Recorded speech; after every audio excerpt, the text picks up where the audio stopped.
Shin Megami Tensei is the first mainline SMT game, and it first released on Super Famicom in October of 1992. The game got ported to multiple systems in Japan, and we finally got the game officially translated in the West in March of 2014 in the form of an iOS port.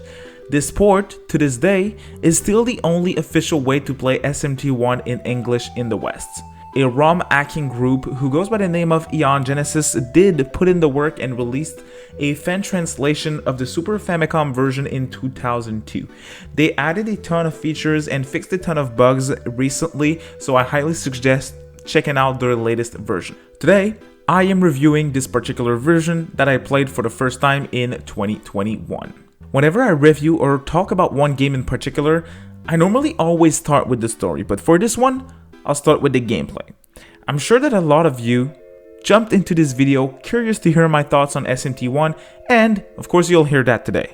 But I also want to try and convince you that Shin Megami Tensei 1 is a game worth experiencing for yourself too.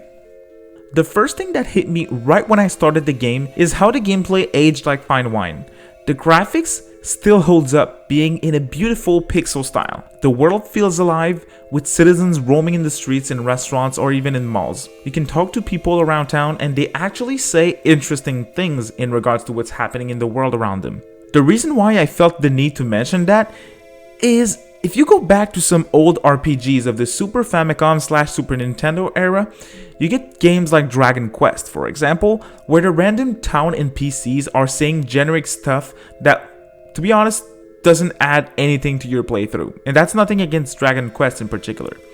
In SMT1, I found myself talking to every NPC that I found around town for how good they really are. And that's one thing amongst a ton of other things that helps the player feel immersed in this game. The citizens of the city, the general NPCs walking around town, they're fully aware of what's going on and they let you know their opinion, and that's awesome. The combat in Shin Megami Tensei is a turn-based combat system. It's a very simple combat system, but it's still pretty deep because of various different things. Your turn comes depending on your speed stats, for example, and that's one example amongst others. Oh, and one other thing that's very cool that you don't see in modern Megami Tensei games anymore is the fact that you get to have 6 party members on field at the same time. And you get to fight up to 8 enemies at a time, which is really awesome. Speaking of awesome, the music in SMT1, oh man. This playthrough was my first ever playthrough of Shin Megami Tensei 1, but I've been familiar with this soundtrack for a very long time now. It's iconic, nothing less. It's awesome to listen to this soundtrack while I'm driving or while I'm editing, but it's also fantastic when it plays during the game. This soundtrack is expertly crafted and once again sounds awesome, even if it's almost 30 years old at this point. One thing that I absolutely adored is the world exploration in this game. Shin Megami Tensei 1 is a first-person dungeon crawler, and when you travel around town or in a dungeon, it's always first person. I absolutely loved how the game doesn't tell you what to do or where to go. But David, you complained about that in SMT4 with Tokyo. That's correct. But in SMT1, the map designs are very intuitive and it's a bit smaller, which really helps you to find your way through the map. Oh, and remember how I said that the NPCs around town are great to talk to? Well, whenever you talk to them, you also get clues about where you have to go, and it really made the experience so much better for me. Now when it comes to the dungeons, they're very simple. Most of the dungeons are a small to mid-size dungeon, and all of them are pretty easy to get through, honestly. There's no weird dungeons like the World of Sloth in If, for example. Everything makes sense and everything's pretty easy to go through. Which also brings me to talk about the difficulty for this game.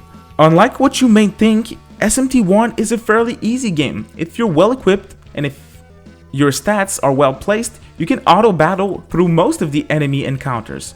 Even the bosses aren't that hard. It's a simple game that simply works. The difficulty is well balanced in my opinion, and it made for a fun experience. That's why I don't have a lot to say about it. It's not a Nocturne, but it's not a Persona 5 Royal either. It's extremely well balanced. That being said, the one thing in this game that I feel didn't age too well, at least for me, is the demon encounter rate. You'll fight a ton of demons, a ton. Think of this encounter rate as something similar to Persona 1 on PSP, but at least in this game you get a good battle team.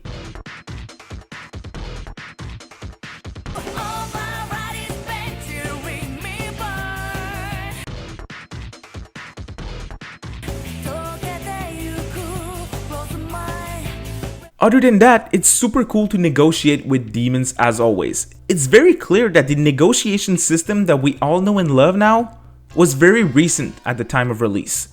From my understanding, this demon negotiation system was only in Digital Devil Story Megami Tensei 1 and 2 before it was implemented in SMT 1, so it was still a fairly recent concept. Demon negotiation in SMT 1 isn't that different from recent games like SMT 4, for example, except that the choices are always the same for the same demon. It makes it a bit easier, it's basically a memory game, but the choices are still as great as ever. It's not a too simplistic system either. I also really enjoyed the pacing of this game's story. It flows super well, it simply doesn't drag on, which I really appreciated because we have a couple of games, Persona 3, that is not that great in that regards in the series. Okay, let's talk about the story real quick because that's also very important. First of all, I 100% need to give Shin Megami Tensei 1 credit. It released at a time where all the RPGs were in a medieval setting. I mean, just look at the year of release, 1992.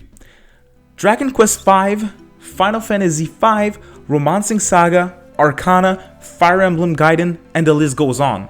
I'm not kidding, all of them were in a medieval setting. So big credit to the team at Atlus for trying something new with SMT1 being in a modern setting, and to be honest, I feel like this is one of the biggest reasons why SMT1 was a hit in Japan. So the story all begins with you having those weird dreams. A crucified man? A naked lady? Okay, weird. Let's move on. You wake up and you quickly realize that nothing's normal anymore. Everything feels weird in town.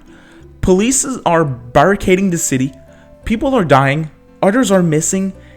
It's very strange and it makes you feel nervous. You go back home, pop the computer on, and you get this weird message from a certain man named Stephen.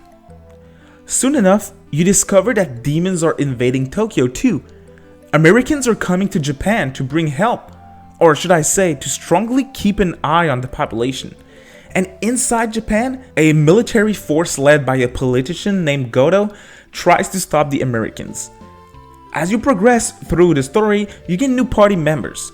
The two first partners are the Law Rep and the Chaos Dude. You named them yourself, but the Megaton community named them that way for one specific reason. They're basically walking stereotypes of the Law Rep and Chaos Rep, and I honestly don't mean that in a bad way, since once again, in 1992, fans were not as familiar with Law and Chaos as much as we are now in 2021. As you progress through the story, you gain and lose partners in your party. This is of course where the alignment system comes into play. Depending on your actions, you get to side with Chaos, Law, or stay neutral. Honestly, I don't even want to tell you more about this story. I went in almost blind, which still amazes me to this day since I've been a big fan of Megaton for years now, but what I want to say about this story is that it's awesome and in a very unique way. The characters are super likable, especially your party as you get to know them more. The main character is a silent protagonist, and in good old Megaton fashion, you choose what you want to say, which will lead you down a different path. Oh, and I talked about those dreams that you have right at the beginning.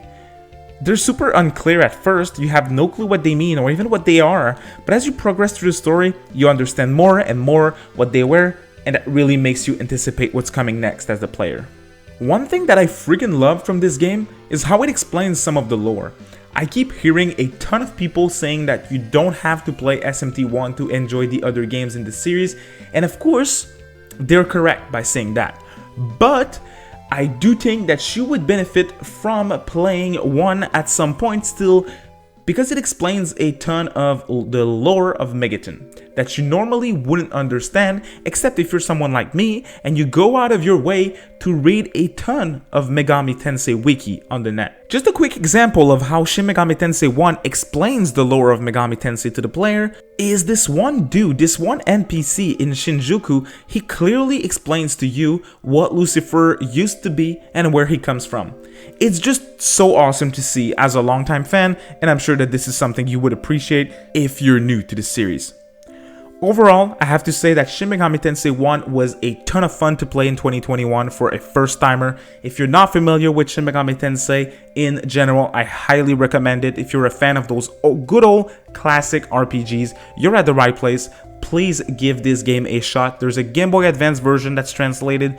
There is a Super Famicom version that's awesome. The patch and everything that's been done by the community is fantastic. Hopefully Atlus re-releases the game in English soon on modern systems so more people can experience this cult classic. Thank you, Shin Megami Tensei. I love this series so much, and thank you all so much for watching this little video of me talking about a game that is now amongst some of my favorite games of all time. If you don't know me, my name is David. My channel is focused on everything Atlus, Shin Megami Tensei, and Persona, so if you're into that kind of stuff, please consider subscribing. Don't forget to ring the little bell icon to get notified every single time that I upload. And if you like the video, as always, a thumbs up helps a ton. Thank you all so much for watching. We will see you next time. Bye.